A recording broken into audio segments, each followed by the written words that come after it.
Today, I'm just showing you this pressure washer I've been working on. I cleaned the carburetor and had to replace the pull start because it broke right after. This is a Briggs Quantum 6.5 horse engine. I'll even show you that this pump works. My spray gun is not working.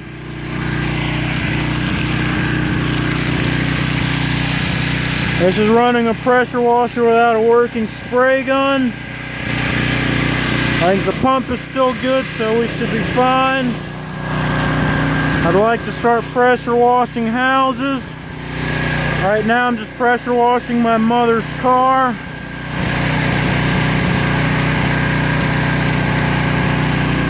But anyway, I'll give you another update on this machine, and I'll see you in the next video.